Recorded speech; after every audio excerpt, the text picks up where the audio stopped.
Assalamualaikum warahmatullahi wabarakatuh. Halo teman-teman, bagaimana kabarnya hari ini? Semoga dalam keadaan sehat ya. Sebelum itu, apakah teman-teman tahu bahwa seiring berkembangnya zaman, media pembelajaran juga ikut berkembang pesat? Maka dari itu, tak heran jika media pembelajaran sekarang ini bermacam-macam. Oleh karena itu, perkenalkan, nama saya Iman Sari dari Prodi PGSD semester 3, mahasiswa STKIP Pelita Nusantara Buton, akan mengajak teman-teman untuk mengenal lebih dalam tentang media pembelajaran.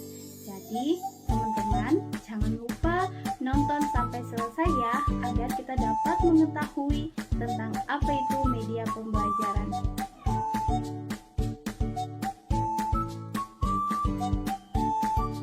Baiklah teman-teman, poin pertama yang akan saya bahas adalah tentang pengertian media pembelajaran. Kata media berasal dari bahasa Latin medius, yang secara harfiah berarti tengah, perantara atau pengantar. Dalam bahasa Arab, media adalah perantara atau pengantar pesan dari pengirim kepada penerima pesan. Media pembelajaran adalah alat-alat yang digunakan dalam pembelajaran untuk membantu guru dalam menyampaikan materi kepada siswa dan untuk mempermudah siswa dalam memahami pelajaran sehingga tercapainya tujuan pembelajaran. Oke, poin kedua di sini saya akan membahas tentang fungsi dan manfaat media pembelajaran. Akan tetapi, saya akan membahas tentang fungsi media pembelajaran terlebih dahulu, yaitu yang pertama, membangkitkan motivasi belajar, yang kedua, mengulang apa yang telah dipelajari, ketiga, menyediakan stimulus belajar, keempat, mengaktifkan respon siswa, kelima, memberikan umpan balik dengan segera, dan yang terakhir, menggalakkan atau memberi semangat latihan yang serasi. Baik, itulah tadi fungsi media pembelajaran. Untuk selanjutnya, saya akan membahas tentang manfaat media pembelajaran. Yang pertama, menyampaikan materi dapat diseragamkan. Kedua, proses pembelajaran menjadi lebih jelas dan menarik. Ketiga, proses belajar menjadi lebih interaktif. Keempat, jumlah waktu belajar mengajar dapat dikurangi. Kelima, kualitas belajar siswa dapat ditingkatkan. Keenam, proses belajar dapat terjadi di mana saja dan kapan saja. Ketujuh, sikap positif.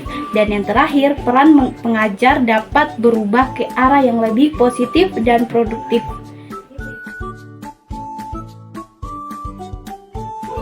Sekarang teman-teman sudah paham kan mengenai media pembelajaran? Oke, baik. Saya akan menjelaskan tentang media pembelajaran berbasis TIK. Jadi, media pembelajaran berbasis TIK adalah alat yang digunakan dalam pembelajaran dengan memanfaatkan teknologi informasi dan komunikasi. Pembelajaran yang memanfaatkan TIK ini biasanya menggunakan perangkat hardware dan software dalam aplikasinya, seperti perangkat komputer yang tersambung dengan jaringan internet, LCD, proyektor, CD pembelajaran, dan televisi. Selanjutnya kita masuk di prinsip-prinsip media pembelajaran berbasis TIK, yaitu yang pertama adalah efektif dan efisien, kedua optimal, ketiga menarik, dan yang keempat merangsang daya kreativitas berpikir pelajar. Baiklah, selanjutnya masuk di macam-macam media pembelajaran berbasis TIK, yaitu yang pertama media auditif. Di sini media yang dimaksudkan adalah lebih mengandalkan kemampuan suara yang digunakan untuk merangsang indera pendengaran. Contohnya seperti radio. Yang kedua, media visual. Media visual adalah media yang mengandalkan indera penglihatan. Contohnya seperti gambar. Dan yang ketiga adalah media audio visual.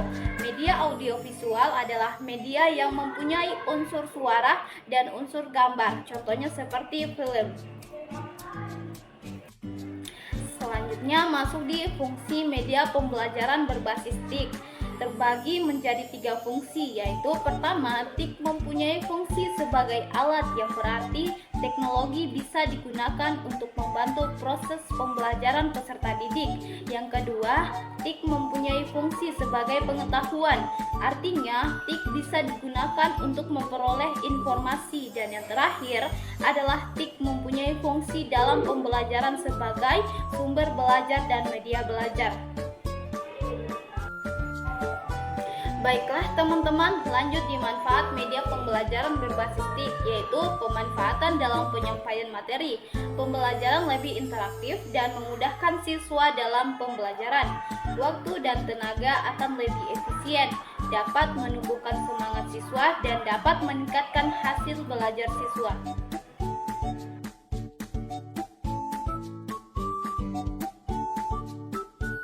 Setelah membahas tentang media pembelajaran dan juga media pembelajaran berbasis TIK, di sini saya akan menyebutkan bagaimana kriteria pemilihan media pembelajaran.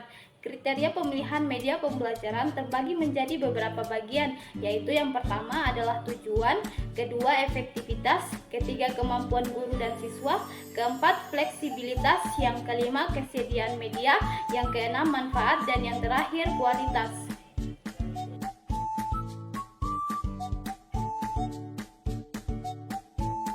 Oke, sekarang masuk klasifikasi media pembelajaran. Klasifikasi media pembelajaran terbagi menjadi beberapa pengelompokan, yaitu yang pertama, pengelompokan berdasarkan ciri fisiknya seperti media pembelajaran 2 dimensi, contohnya media gambar, media pembelajaran 3 dimensi, contohnya bola, media pandang diam, contohnya layar proyektor, dan yang keempat, media pandang gerak, contohnya televisi.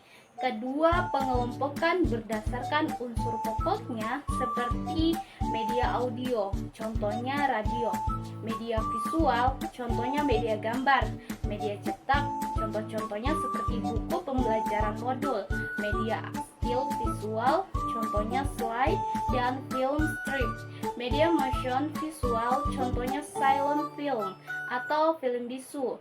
Yang ketiga, pengelompokan berdasarkan pengalaman belajar seperti pengalaman melalui informasi verbal berupa kata-kata lisan yang diucapkan oleh pembelajar termasuk di dalam media.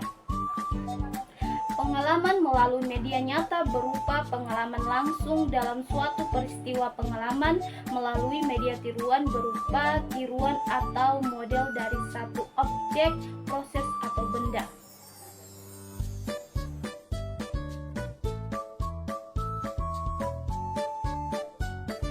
Baiklah teman-teman, selanjutnya saya akan menjelaskan lingkungan sebagai media pembelajaran. Pada lingkungan pembelajaran ada beberapa poin. Di sini saya akan membahas poin pertama, yaitu pengertian lingkungan sebagai media pembelajaran.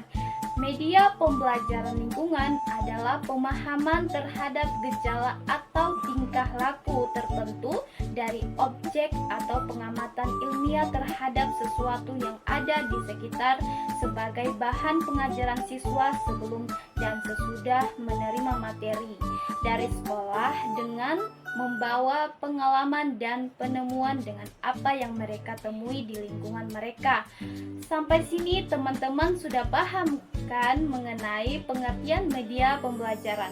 Selanjutnya saya akan membahas tujuan dari lingkungan pembelajaran. Nah, selanjutnya tujuan lingkungan media pembelajaran. Ada beberapa tujuan utama, yaitu menggunakan lingkungan sebagai media pembelajaran adalah meningkatkan kesadaran lingkungan. Maksudnya, dengan memahami bagaimana tindakan kita mempengaruhi lingkungan. Kedua, pembelajaran aktif. Maksudnya, siswa dapat mengeksplorasi, mengamati, dan mencoba berbagai hal sehingga mereka benar-benar terlibat dalam proses belajar. Ketiga, pengembangan keterampilan. Maksudnya, siswa dapat mengembangkan berbagai keterampilan seperti kemampuan melihat, menganalisis, menyelesaikan masalah. Keempat, penyadaran dampak lingkungan. Di sini maksudnya siswa dapat memahami dampak tindakan manusia terhadap lingkungan. Contohnya seperti polusi udara dan pencemaran air. Kelima, pemahaman tentang keanekaragaman. Maksudnya, siswa diajarkan untuk mengetahui tentang keanekaragaman hayati dan budaya lingkungan mereka. Kelima, mendorong inovasi. Maksudnya, dengan menggunakan lingkungan sebagai sarana pembelajaran bisa menjadi sumber ide segar untuk penemuan baru dan ide kreatif bagi siswa. Itulah beberapa tujuan lingkungan sebagai media pembelajaran. Sampai sini teman-teman tentu sudah paham mengenai tujuan lingkungan sebagai media pembelajaran. Selanjutnya, saya akan membahas jenis lingkungan pembelajaran.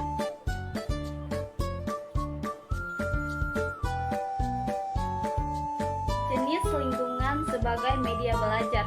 Jenis lingkungan sebagai media pembelajaran dapat dikategorikan menjadi 3 macam lingkungan belajar, yaitu yang pertama, lingkungan sosial.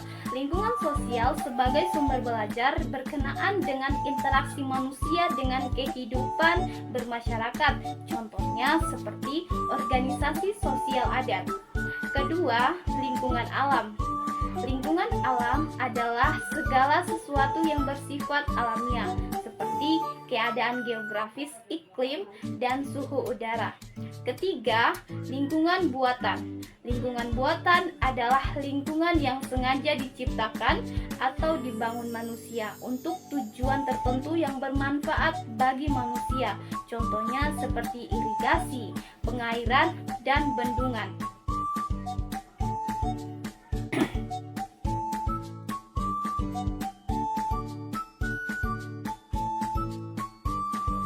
Nah, teman-teman, untuk materi terakhir kita akan membahas tentang evaluasi media pembelajaran. Ada beberapa poin yang akan saya bahas di sini.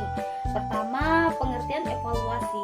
Evaluasi belajar dan pembelajaran adalah proses untuk menentukan nilai belajar dan pembelajaran yang dilaksanakan dengan melalui kegiatan penilaian atau pengukuran belajar dengan pembelajaran. Dengan adanya informasi, peserta didik dapat mengetahui sejauh mana keberhasilan telah dicapai selama mengikuti pendidikan. Selanjutnya, saya akan membahas tentang tujuan evaluasi media pembelajaran, yaitu yang pertama, mengetahui efektif atau tidaknya media pembelajaran. Kedua, mengevaluasi apakah media pembelajaran hemat biaya ditinjau dari hasil pembelajaran siswa. Selanjutnya, saya akan membahas tentang kriteria evaluasi media pembelajaran berbasis lingkungan. Di sini ada beberapa kriteria yang harus terpenuhi, yaitu yang pertama, ketetapan dengan tujuan pengajaran. Kedua, kemudahan dalam memperoleh media. Ketiga, keterampilan guru dalam menggunakan media. Keempat, tersedianya waktu untuk menggunakannya. Kelima, sesuai dengan taraf berpikir siswa. Demikianlah pemaparan materi dari saya. Semoga dengan teman-teman menonton video ini dapat membantu teman-teman untuk memahami dan mengetahui apa itu media pembelajaran. Bila ada kekurangan dan kesalahan selama penjelasan video ini, saya mohon maaf karena kesempurnaan hanyalah milik Allah. Saya akhiri dengan ucapan wabillahi taufiq wal hidayah. Wassalamualaikum warahmatullahi wabarakatuh.